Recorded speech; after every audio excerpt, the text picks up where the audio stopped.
Sobat PPKN, selamat datang kembali di podcast Lah Kurikulum PPKN. Tempat kita ngobrol santai tapi berbobot tentang dunia pendidikan dan juga guru di masa depan.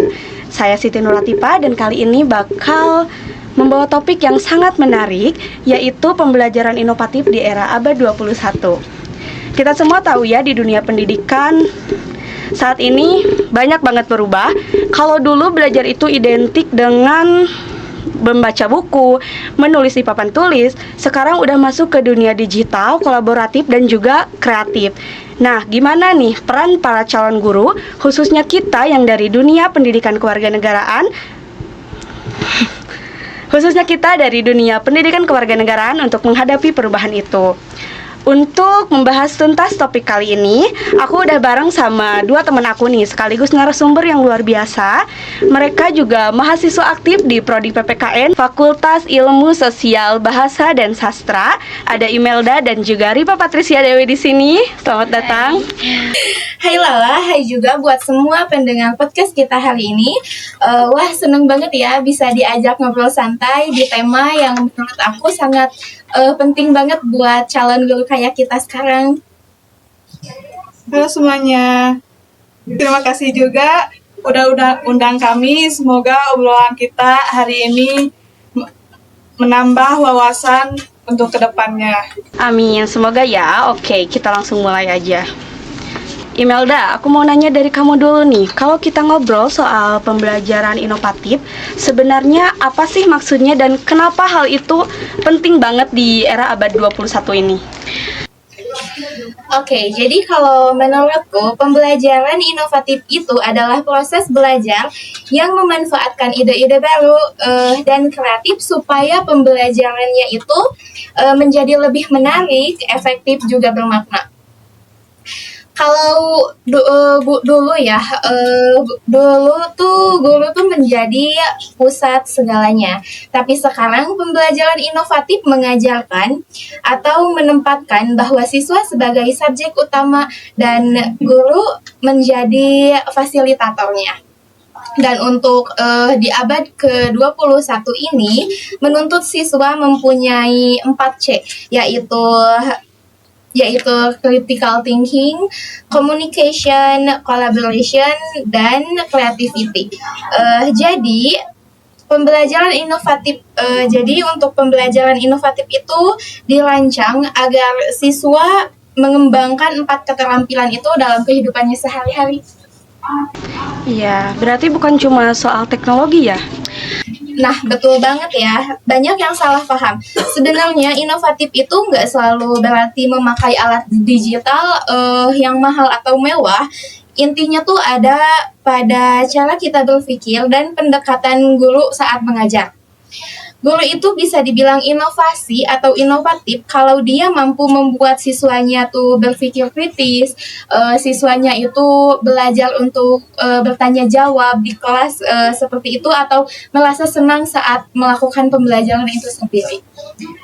Oke, nah kalau menurut kamu nih Ripa, kenapa sih pembelajaran inovatif itu penting banget dalam konteks pendidikan PPKN? Karena PPKN itu pembelajaran yang sangat dekat dengan kehidupan nyata.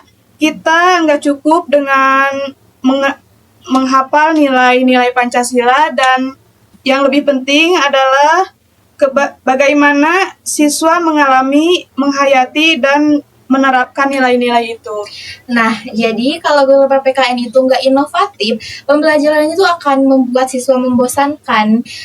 Padahal esensinya tuh sangat penting gitu untuk membentuk karakter bangsa. Oke, Imelda, Ripa. Jadi ini poin penting banget ya. Kalau inovasi itu bukan sekedar gaya baru, tapi juga menumbuhkan karakter dan makna dalam belajar PPKN khususnya. Oke, untuk segmen selanjutnya sekarang kita bahas lebih konkret ya. Misalnya nih di kelas PPKN, seperti apa sih contoh pembelajaran inovatif yang dilakukan guru atau bahkan calon guru kayak kita nih, Teh Imelda? Nah, jadi aku tuh pernah observasi gitu ke salah satu sekolah waktu kita semester 4 waktu itu.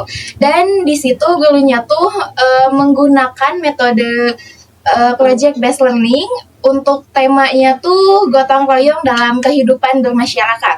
Ya, nah siswanya tuh dibagi per kelompok gitu dan diminta untuk melakukan aksi nyata yang misalnya tuh untuk membantu kerja bakti di lingkungan sekitar rumahnya atau sekitar sekolah dan membuat kampanye kebersihan di media sosial. Dan setelah itu mereka mempresentasikan hasil dari proyeknya itu sendiri. Nah, dan dari situ siswa tuh belajar untuk bertanggung jawab, bekerja sama dan memiliki rasa empati. Jadi pembelajarannya itu bukan hanya teori, tapi langsung praktik untuk nilai-nilai Pancasilanya tersebut. Oke, itu keren banget sih. Jadi mereka belajar PPKN tidak hanya dengan teori ataupun menghafal seperti biasanya ya, tetapi juga dengan aktivitas langsung. Betul sekali, Teh Lala. Nah, betul banget. Dan itu tuh sesuai banget dengan semangat di abad ke-21 ini, pembelajarannya yang berbasis menggunakan pengalaman nyata. Oke, terima kasih Imelda. Kamu sendiri nih Imelda, berdasarkan tadi yang jawaban yang kamu jawab ya, pernah nggak ngalamin metode inovatif lainnya juga? Nah, aku tuh ada juga pernah ngalamin di kampus kita, dan dosen kita tuh memakai metode flip classroom. Jadi sebelum kuliah kita tuh dikasih video untuk kita nonton di rumah, dan setelah di kampus kita tuh disuruh untuk mempraktekannya, untuk berdiskusi secara kritis, juga melakukan aksi nyata. Dan menurutku itu tuh efektif banget karena kita tuh datang ke kelas dengan keadaan sudah siap gitu dan bisa langsung belajar menggunakan praktik dan berpikir kritis. Terus aku juga pernah membuat mini project dengan teman kelompokku. Kami membuat cuplikan video pendek tentang makna gotong royong di era digital. Dan dari situ kami belajar tentang seperti cara mengedit video, bagaimana berkolaborasi dengan baik dengan teman, dan juga refleksi dari nilai-nilai PPKN itu sendiri. Wah, menarik banget ya. Jadi pembelajaran inovatif itu gak harus besar ataupun formal ya teman-teman. Bisa dimulai dari kegiatan sederhana, asal ada unsur kreativitas dan keterlibatan aktif. Nah, betul banget. Bahkan untuk sekedar mengubah pola tanya jawab itu sendiri di kelas bisa menjadi inovasi kalau siswanya itu berpikir dan berpendapat bebas. Nice, aku setuju banget nih. Jadi kuncinya itu bukan di alat ya, tapi di mindset gurunya. Oke, kita lanjut ke pertanyaan selanjutnya. Sekarang kita bahas realitasnya ya. Menurut kalian, apa sih tantangan terbesar dalam menerapkan pembelajaran inovatif di Indonesia? Menurutku, tantangan paling besar ada di kesiapan guru. Banyak guru yang sudah lama mengajar dan dengan cara tradisional. Jadi kadang sulit untuk berubah.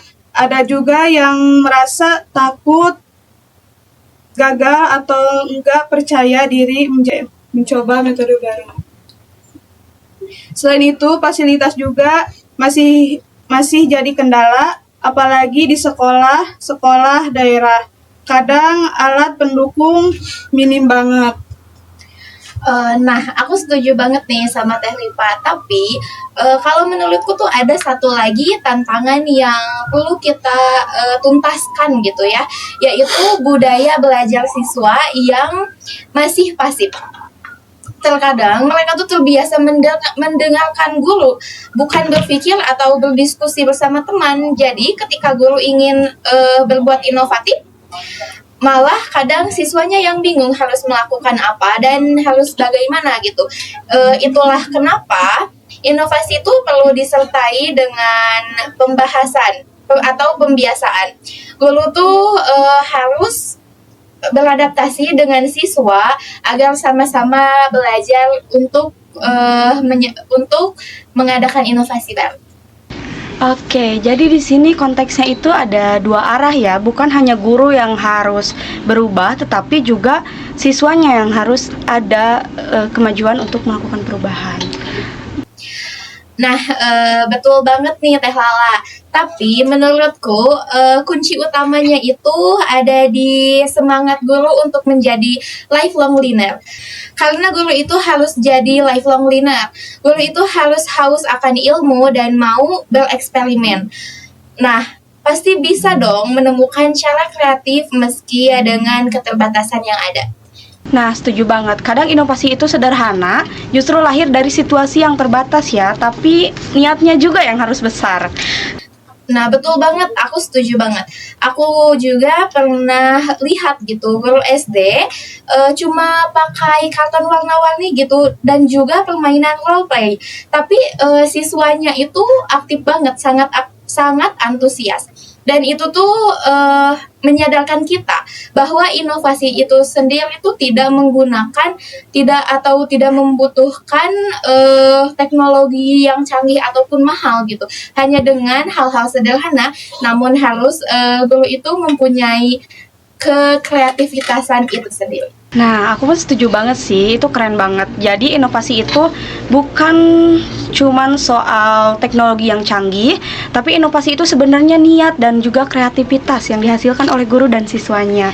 Bukan hanya sekedar dananya aja ya. Oke, sebelum kita tutup, aku mau minta dulu pendapat kalian berdua nih, sebagai calon guru PPKN, calon guru muda. Apa sih harapan kalian terhadap pembelajaran di masa depan, khususnya di pembelajaran PPKN? Nah, kalau dari aku Teh Lala, khususnya sebagai calon seorang guru di masa depan, semoga pendidikan di Indonesia itu makin terbuka terhadap perubahan. Dan guru juga diberi ruang untuk berkreasi lebih luas, nggak dibatasi oleh aturan yang terlalu kaku. Dan juga semoga calon guru seperti kita sekarang ini dibekali lebih banyak pelatihan kreatif di kampus supaya saat mengajar nanti kita tuh bisa lebih siap untuk mendidik anak di masa depan yang lebih inspiratif lagi. Kalau dari aku berharap pendidikan di Indonesia bisa seimbang antara kemajuan teknologi dan nilai-nilai moral. Karena secanggih apapun pembelajarannya, kalau tidak berkarakter tetap kosong. Jadi inovasi itu harus tetap berpijak pada nilai-nilai Pancasila dan berbudaya bangsa. Itulah peran guru PPKN menjembati kemajuan zaman dengan moralitas dan kemanusiaan. Wah, luar biasa banget nih, aku jadi terinspirasi. Betul banget kata Teh Ripa ya, bahwa peran guru PPKN itu yang sebetulnya itu menjembatani kemajuan zaman dan juga moralitas kemanusiaan. Oke teman-teman, dari obrolan kita hari ini, aku belajar bahwa pembelajaran inovatif di era abad 21 itu bukan cuma tentang teknologi ya, tetapi juga tentang bagaimana guru dan siswa sama-sama tumbuh, kreatif, dan juga punya makna dalam belajar.